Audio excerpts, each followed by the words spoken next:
Greetings from the United News of Bangladesh. This is Nahar Khan, and it gives me enormous joy to welcome you all to our webinar on building on the outcomes of COP26, priority climate actions ahead of COP27. The climate crisis is an existential threat posed to our planet, in which Bangladesh happens to be a frontline state. I bid a very warm welcome to our distinguished panel of discussants who have joined us today to deliberate on this very critical issue. Additional Secretary, Ministry of Environment, Mr. Mizanul Chowdhury, His Excellency, Mr. Robert Chatterton Dickson, British High Commissioner to Bangladesh, Professor Saleemul Huq, Professor Mizan Khan, and Dr. Haseeb Irfanullah. We'll be taking a close look at the UN-led process that acts as the global response in tackling the climate crisis that is currently being chaired by the United Kingdom. The pandemic has served up a 2-year snapshot of what many climate scientists have been warning us for years: mass casualties, economic disruption, and a generation set adrift as we're challenged to confront a new reality. Climate change is already impacting every corner of the world, and much more severe impacts are in store if we fail to reduce greenhouse gas emissions and immediately scale up adaptation. COP26 was eventually held last November following a year's delay due to the pandemic. But thanks to the wise approach adopted by the UK as hosts, a number of incremental steps were achieved that we can build upon in the run-up to COP27. If we look at the Glasgow Climate Pact, it strongly affirms to prevent global warming of more than 1.5 degrees Celsius above pre-industrial levels. COP26 gave us much to work with, and perhaps more than ever before, it gave us the opportunity and a responsibility to reach important milestones in the negotiations that take place between each conference. Bangladesh is one of the countries most vulnerable to climate change. According to the Environmental Justice Foundation, by 2050, with a projected 50-centimeter rise in sea level, Bangladesh may lose approximately 11% of its land, affecting an estimated 15 million people in its low-lying coastal areas. UNB, as the country's leading independent news agency, has been reporting on the plight of these communities for close to 40 years, and we remain committed to continue doing so. We have increased our coverage of our coastal communities' reliance on homespun techniques that are increasingly being studied worldwide as part of the literature on adaptation. Last September, UNB joined World News Day, the climate crisis, with 2021 being declared as the hottest year on record, aiming to highlight the importance of credible climate journalism in providing trustworthy information about the climate crisis and the planet's future. UNB also works closely with its sister concern, Wild Team, which is dedicated to nature and wildlife conservation in Bangladesh, to deliver scientifically accurate reporting on issues around conservation. We would now like to share a video of His Excellency Mr. Alok Sharma, British Cabinet Minister and COP26 President during his visit to the Sundarban and Wild Team Center in 2021. Here we are in Bangladesh in the Sundarbans. This is almost 10,000 square kilometers, covering a large part of the area is in Bangladesh, the other part in India. And we're just seeing the really positive impact that these mangroves have, both in terms of biodiversity, capturing carbon dioxide emissions, but also protecting communities from the ferocity of typhoons when they come through. And hearing the stories about the work that is being done by the tiger team to ensure that tigers are protected at the same time as the humans are protected in the villages. And the aim is to ensure that nature can be at one with humans as well. And it is really quite spectacular, and you have to be here to really experience this. But right in the middle of the mangroves, with some rain coming down, and seeing the incredibly lush vegetation that is here.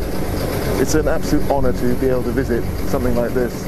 And of course we should be doing everything we can to preserve these sort of mangroves and this sort of biodiversity. It's quite remarkable, really quite remarkable.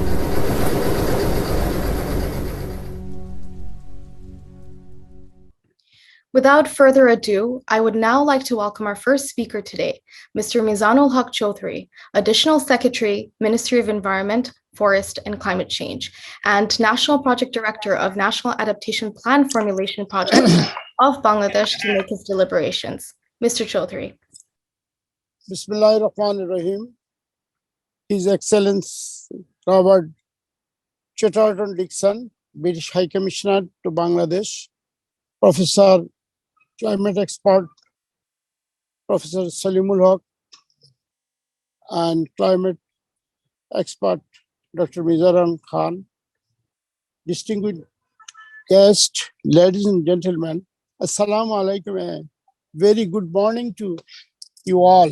It's my pleasure to join you all in this webinar on building on the outcomes of COP26, priority climate actions ahead of COP27.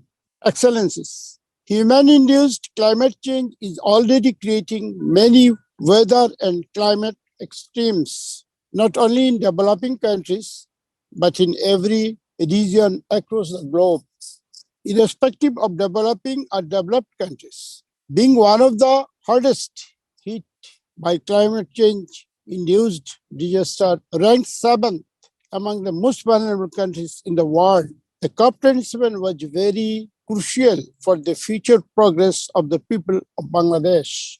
Earlier, ahead of COP26, we submitted and modeled ambitious NDC to the UNFCCC on 26 August 2021. And you know that we are formulating the National Adaptation Plan. In NDC, we have increased our quantified ambition reduction target from 15% to 21.85% below the business as usual level by 2030. It is conditional and unconditional, and adopted a whole of economy approach covering all greenhouse gas emitting sectors as per the IPCC guidelines. Distinguished guests, Bangladesh joined the COP26 under the able and dynamic leadership of our Honorable Prime Minister Sheikh Hasina and made the demands on obligatory submission of ambitious NDC by the major emitter countries.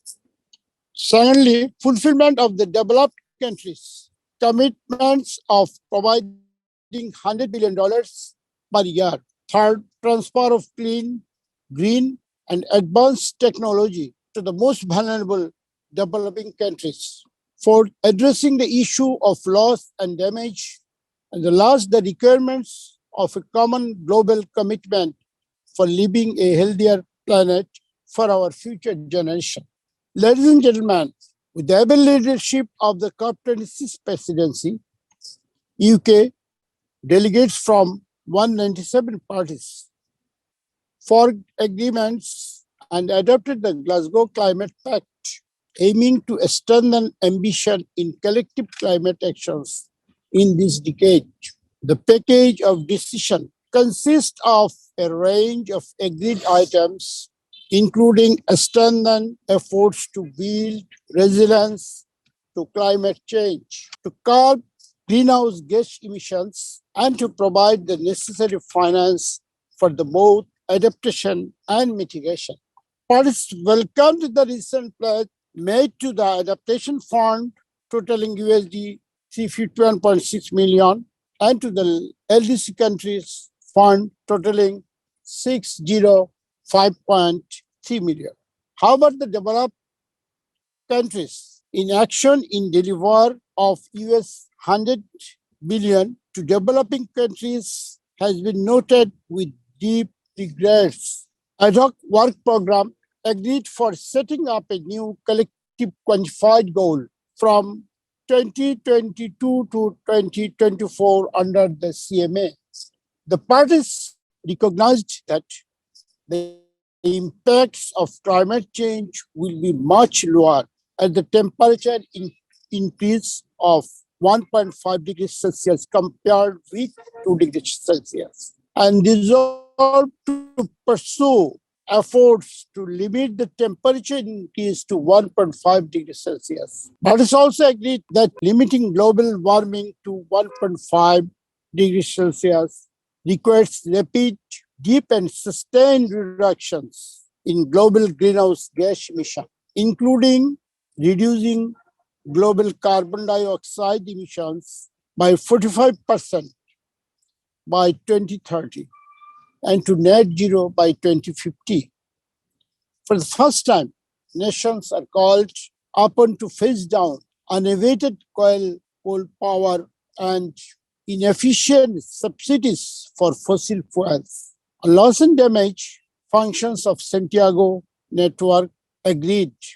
Santiago Network will be supported by a technical assistance facility to provide financial support for technical assistance. As part of the package of decisions, nations also completed the Paris Agreement's rulebook as it relates to market mechanism and non-market approaches and the transparent reporting of climate actions.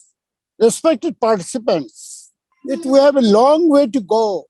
Delivering the promised $100 billion by the developed countries is a matter of building trust among nations for further fruitful climate negotiations. We have to work with the elements of new quantified finance, which need to be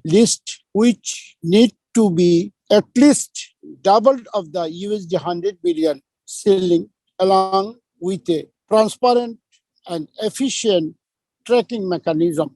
Developed countries and larger emitting nations must update their NDC with more ambitious mitigation targets before COP27 to reduce the gap between existing emission reduction plans and what is required to reduce emissions so that the rise in the global average temperature can be limited to 1.5 degrees. And it is our goal to keeping the global temperature 1.5. The objective of the Glasgow Sharm el-Sheikh work program need to be finalized to operationalize the global goal on adaptation. The governance issues of Santiago Network and a specific financing window for loss and damage need to be addressed, ensuring climate justice to the most affected climate frontier people. I appreciate His Excellency, the British High Commissioner, UNB, for organizing this webinar, and also appreciate the audience for their kind patience. I thank you all. Joy Bangla. Thank you, Mr. Chowdhury, for your very insightful deliberations and for your valuable time today. Now it gives me much pleasure to introduce His Excellency Mr. Robert Chatterton Dickson, British High Commissioner to Bangladesh, who has been serving here since March 2019. High Commissioner Dickson has had an impressive career as a UK diplomat. Earlier, he served in key positions both in FCO in London and in British missions overseas. His posts abroad included ambassadorship to Macedonia and being Deputy Chief of Mission in Kabul. Prior to joining the service in 1990, he was an analyst at Morgan Grenfell & Co. in the City of London. Excellency, a warm welcome to you. We now invite you to make your address. Well, thank you very much, Nahar, and good morning to all the distinguished participants in this panel. I have to say I'm having intermittent connectivity issues, but they seem to resolve themselves quite quickly. So if I disappear, I hope it won't be for more than about 30 seconds, but I appreciate that for everyone that will be very annoying if it happens. So I apologize in advance. What I would say is, very grateful to you in UNB for organizing this webinar, because climate, although we are obviously all horrified by some of the developments that are taking place in geopolitics at the moment, and particularly Russia's illegal and unprovoked war on Ukraine, I think it's worth remembering what we achieved in November last year when the countries of the world gathered in Glasgow for COP26. And after 2 years of marathon work and a 2-week sprint of negotiations, we were able to achieve our aim, and almost 200 countries gathered in Glasgow were able to achieve the Glasgow Climate Pact. Now, clearly, it wasn't perfect. There was always more we can do. Climate is an existential issue for all of us. But we were able to achieve this historic agreement with 197 signatories. And I think we can credibly say that we did keep in reach our overall goal of limiting global warming to 1.5 degrees centigrade above pre-industrial levels. So we were able to keep the target intact, but clearly there's now an enormous amount of work to do to follow up. And I think you're absolutely right to be focusing on the priority climate actions that we all need to be taking before COP27 in Sharm el-Sheikh in now just 8 months' time. But I do think, as I said, that there is a real sense of hope from what we were able to achieve at COP26. And in particular, the growth of trust between nations and a real determination to reach agreement despite the fractured geopolitics and despite the enormous scale of the task in front of us. And there's no question for us in the UK that the Climate Vulnerable Forum, led by the Honourable Prime Minister Sheikh Hasina, played an enormously important role in Glasgow in shining the spotlight on the urgency of tackling climate action for vulnerable nations and a crucial role in raising global ambition. And we obviously very much hope that that Bangladeshi input into the negotiations and discussions will continue, because I think Bangladesh is an enormously credible and important voice in this space. As you all know, the Glasgow Climate Pact commits countries to plan to move away from coal power and inefficient fossil fuel subsidies. And after 6 years of discussion, it finalises the outstanding elements of the Paris Rulebook, which govern the Paris Agreement on climate change signed in 2015. So it's an enormously important moment in the implementation of the Paris goals. And it also made progress on finance for climate action, on adaptation to protect people and nature from the effects of climate change, and on loss and damage resulting from the climate crisis. Now, I appreciate that not everyone on this panel necessarily feels that we went far enough, but I think it's worth bearing in mind how far we did come, because these are all vital issues in the fight against climate change. And the key thing, I think, now for all of us as we look ahead for the next few months through COP27 and indeed COP28 in the United Arab Emirates beyond that, it's really important to make sure that these commitments are now turned into action on the ground. And that means being even more ambitious in revised nationally determined contributions, which we will all be putting forward at COP27 this year.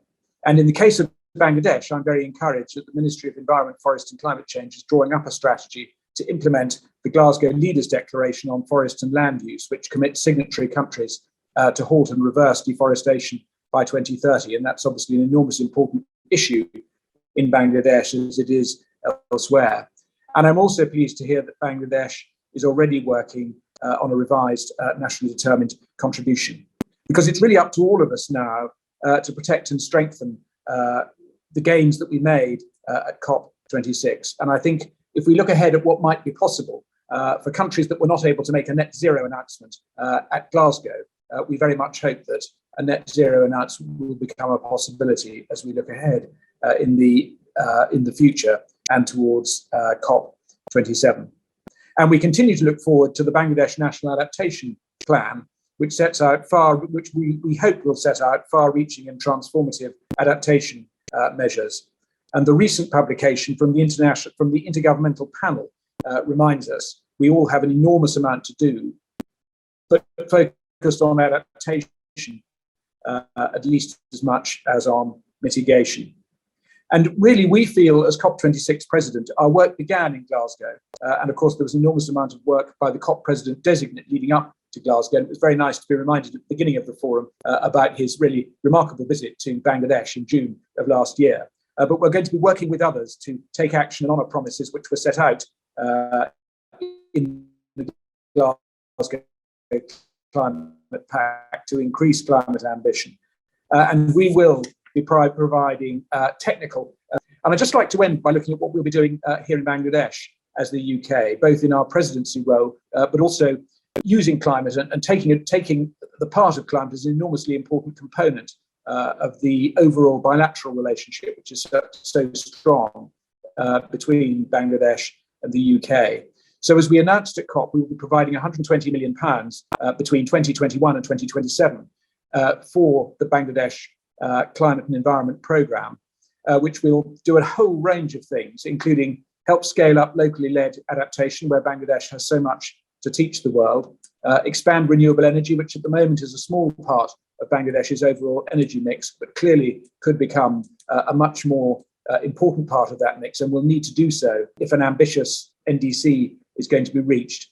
Tackle pollution and waste, which I think anyone who lives in Dhaka or visits major cities in Bangladesh can see as an issue where there's considerable change that needs to happen.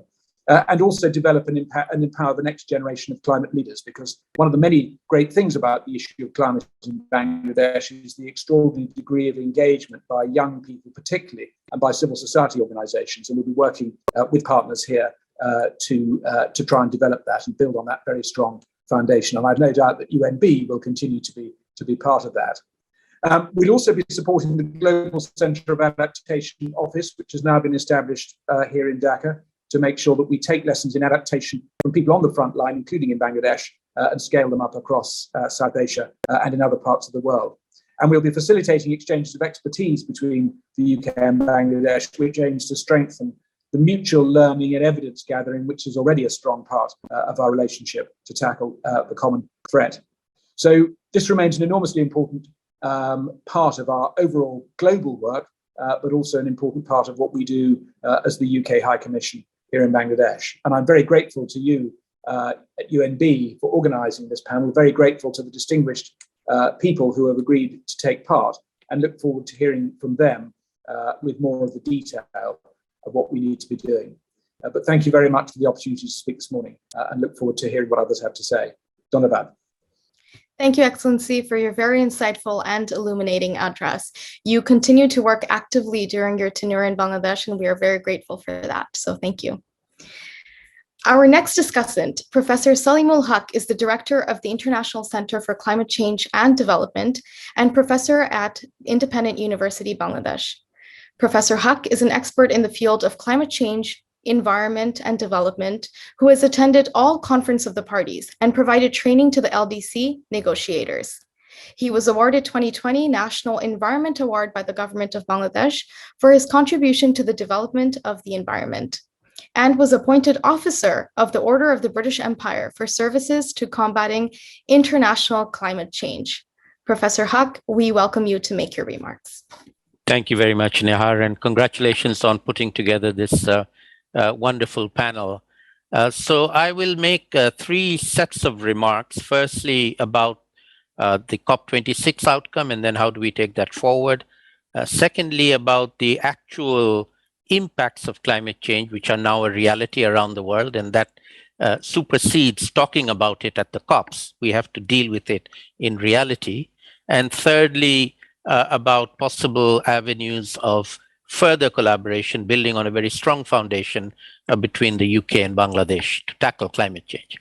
So the first set of remarks around COP, which has already been alluded to by the previous speakers, is we had a very good meeting. Bangladesh was represented at the highest level possible by the Honorable Prime Minister, not just speaking for Bangladesh, but speaking on behalf of the Climate Vulnerable Forum, which she chairs. When she went to Glasgow, there were 48 countries in that forum. When she came back for Glasgow, there were 55 countries in that forum. So it shows that the forum has gathered encouragement from other countries to join it and is seen as a very positive political forum. Her term will be ending later this year. She'll hand over to the president of Ghana, who will then lead the group going into COP27. But Bangladesh's role does not end there, because Bangladesh remains a part of the Troika, which is the governing system of the CVF, for Ghana's term for 2 years, and then the further 2 years of whoever takes over from Ghana. So Bangladesh remains in the troika of the governing system of the Climate Vulnerable Forum for 4 more years, even though we will relinquish the chair of that position. So a very important body for us to be continuing to work with as we go forward. One of the aspects of the COP26 that the High Commissioner, His Excellency, has alluded to is the fact that the COP26 presidency has not ended in Glasgow. It, if anything, has begun anew in Glasgow with the Glasgow Pact to be implemented and taken forward. And he will only, the current president, Mr. Alok Sharma, will only end his tenure when he hands over to the incoming COP president designate from Egypt at the beginning of COP27 in Sharm el-Sheikh in November this year. So there are still many, many months of actions to be done on the brief of the COP26 presidency, and I'm absolutely sure they're aware of that. I will just mention one or two things that are, I believe, of great importance where the COP26 presidency will have a very important role to play. The first one is in implementing the Glasgow decisions on loss and damage. There were two decisions on loss and damage. The first decision was to create, set up, and get it up and running as quickly as possible, something called the Santiago Network on loss and damage. This is a very good development, a very excellent outcome of the Glasgow discussions. We need to take that forward. There's going to be a workshop on that during the subsidiary body meeting of the UN Framework Convention in June in Bonn. We hope that will be a good meeting that will take us forward, and by COP27, the Santiago Network can be up and running. That is really the test. How quickly can we get it up and running, and how long do we just have to talk about doing things rather than just doing things? So that's the first challenge. The second one is the Glasgow dialogue on finance for loss and damage. This is something of a disappointment, I must say, because the Climate Vulnerable Forum countries under the leadership of Honorable Prime Minister of Bangladesh actually asked for a Glasgow facility on finance for loss and damage.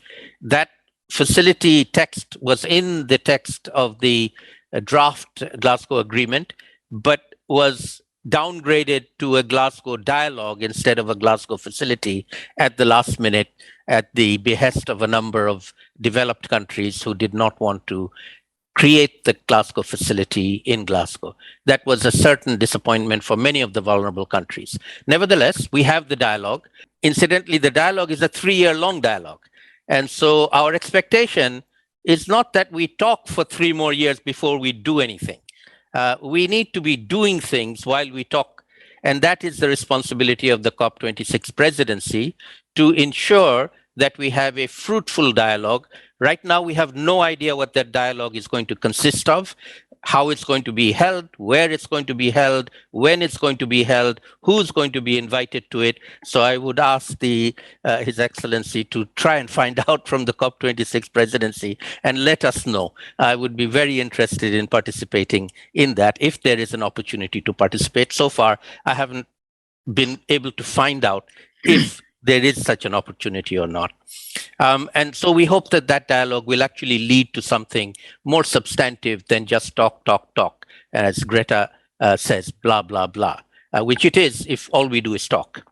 And so that is a very important element that the COP26 presidency has the responsibility to hand over to the COP27 incoming presidency for something to happen in Egypt at COP27 beyond simply talking about it. All right, we just cannot continue to talk about loss and damage and do nothing. Let me move on to my second area of discussion, which is predicated on the recent report in the last few days of Working Group 2 of the Intergovernmental Panel on Climate Change, which has some very, very important messages. The first most important message is that climate change is already happening. So losses and damages from climate change are already happening. They're reality on the ground in every country in the world, not just in Bangladesh or in the developing world, but even in the rich world. And so we're going to have to deal with it, whether we like it or not, whether we recognize it as human-induced or not. The impacts are happening. We are going to have to deal with them. And we need to get our act together, and we need to adapt as quickly as possible. So main message from the IPCC is adaptation needs to be redoubled, support for adaptation needs to be redoubled, and we need to be much more at speed on doing adaptation. And again, not just in developing countries, but in all countries, including the rich countries. However, there is an obligation from the rich countries, which they accept, and they have announced, and they have pledged to redouble their adaptation funding, which they made that pledge in Glasgow. We hope they will keep that pledge. And so enhancing finance for adaptation in developing countries is something that we need to think of. But there's a more nuanced message in the IPCC report, which I would recommend people who are interested to read. It's a huge report, by the way, so just the headlines is an insufficient way of understanding it.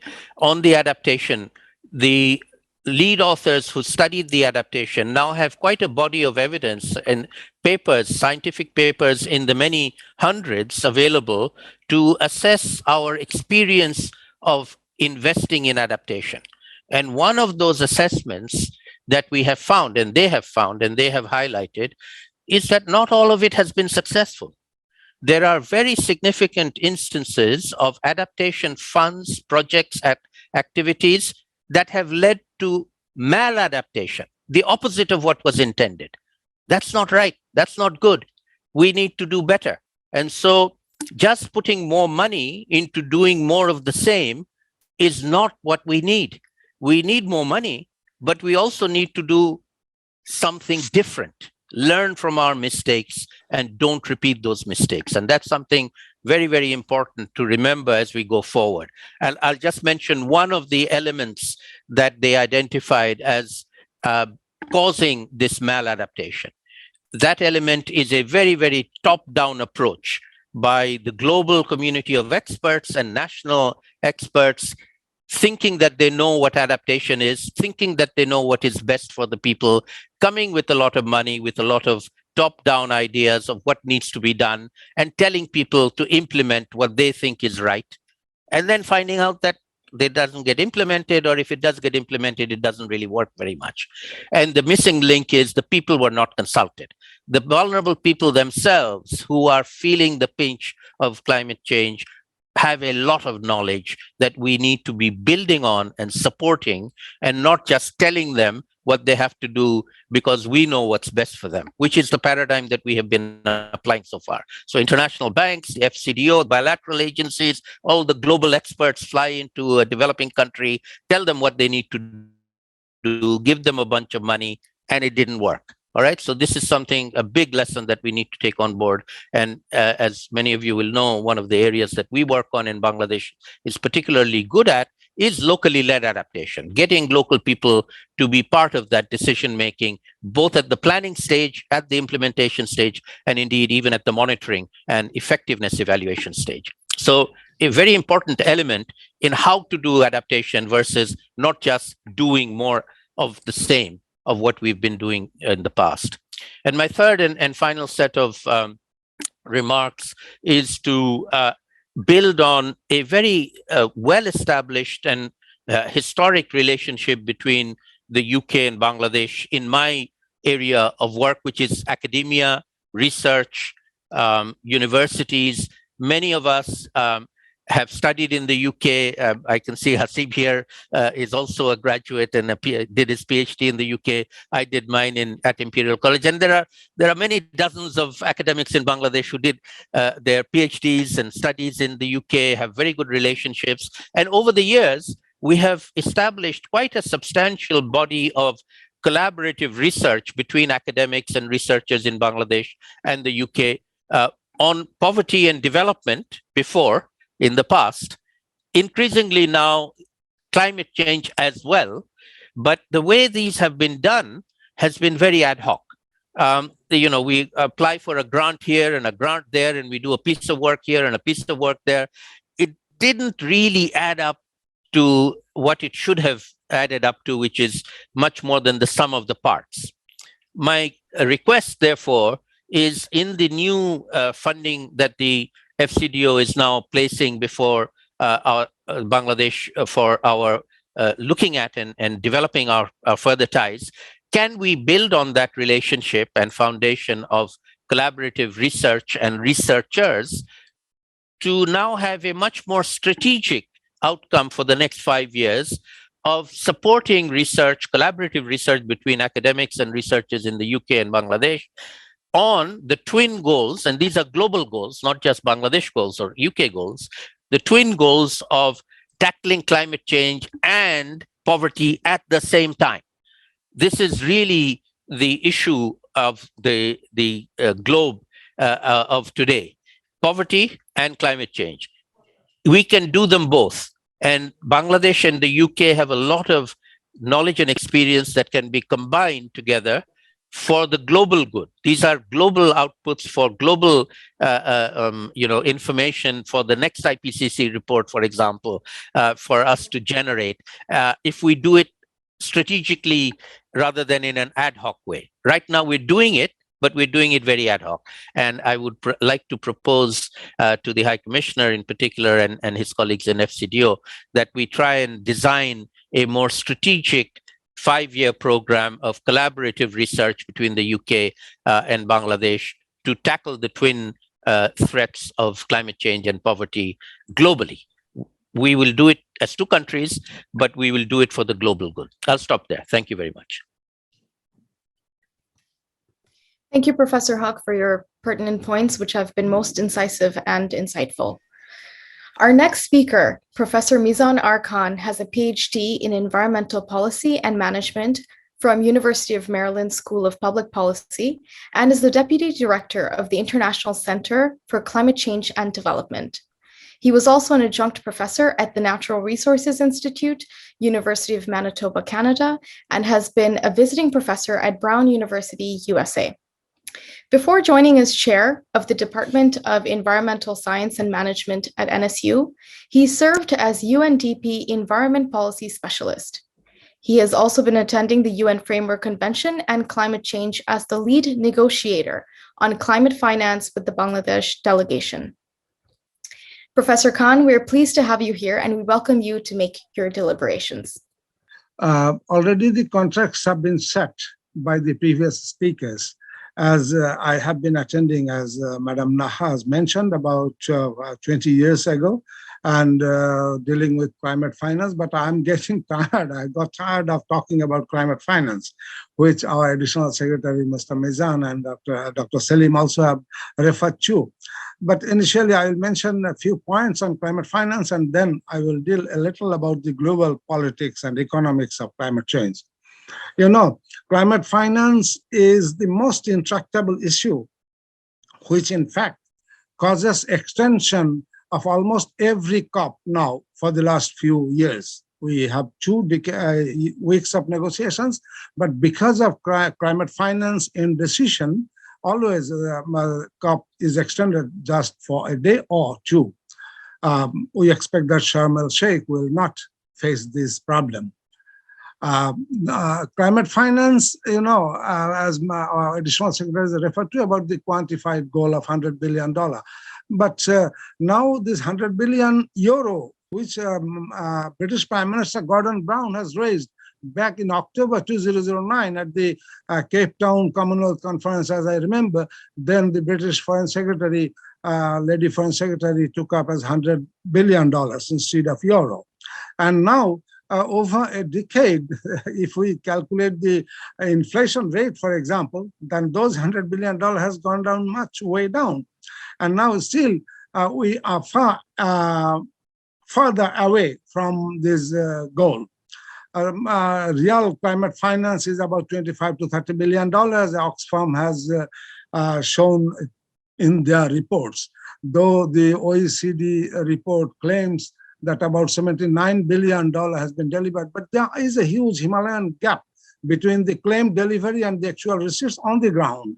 That is why the heart of the issue lies at the lack of definition of climate finance, because there is huge creative accounting based on the Rio markers. Developed countries use their individual discretion, and where this constructed ambiguity as a diplomatic resource is applied, depending on the individual national self-interest. This is what is the problem. And we know that both the quantity and quality are not at a satisfactory level at all. Now, talking about the quality of climate finance, in fact, you know, even for the LDCs now, this climate finance comes in the form of loans. More than 2/3 comes as loans. This is double injustice because we are innocent victims. The Working Group 2 report of the R6 has clearly shown that what UN Secretary General has mentioned about the atlas of human suffering, but still we are forced to take loans. This is kind of some injustice beyond imagination. And then we have increasingly climate finance and ODA are qualitatively different. ODA is kind of enlightened charity, what we call. Depending on the political expediency of developed countries, they commit each year some kind of assistance to the developing countries, particularly for the provision of the SDGs. But climate finance is kind of an obligation under Article 4.3, 4.4, 3.1 of the Convention and Article 9 of the Paris Agreement. Developed countries have assumed obligatory responsibility with the language shall support. But still, and the basic principles are new and additional, adequacy and predictability. These are the 4 principles of climate finance, but still those are not respected. And the problem is that the developed countries still look at the global politics of climate change from the pure individual national interest perspective. But this is a global problem, global commons problem, where collective action and collective solutions are needed. And that is not respected.